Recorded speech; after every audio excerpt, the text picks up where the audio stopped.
Then he said that what was the fruit which he was forbidden to eat.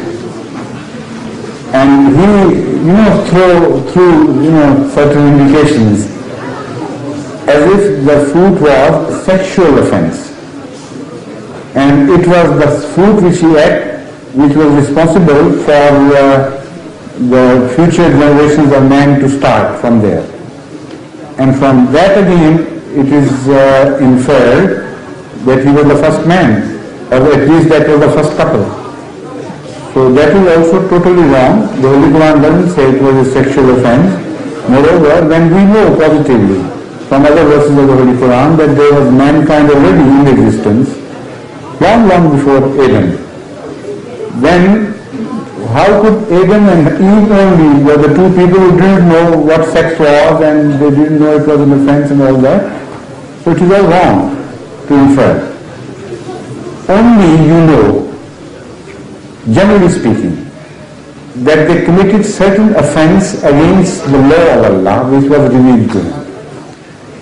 Even if you want to interpret it as sexual offense, even if, we don't know anyway, then the situation that we conceive is this, that before that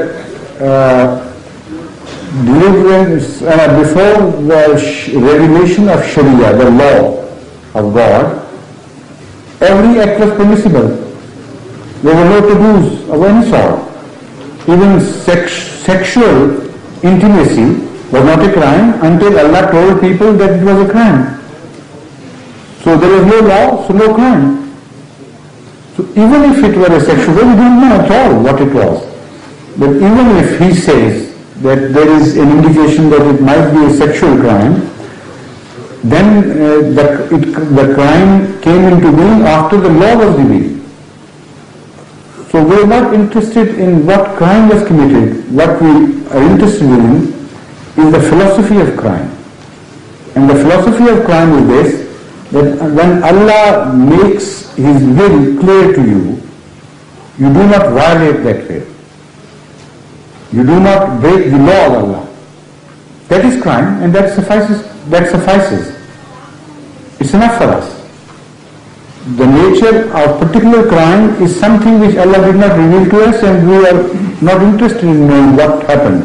Only we know that he worked against the will of Allah, and that's enough.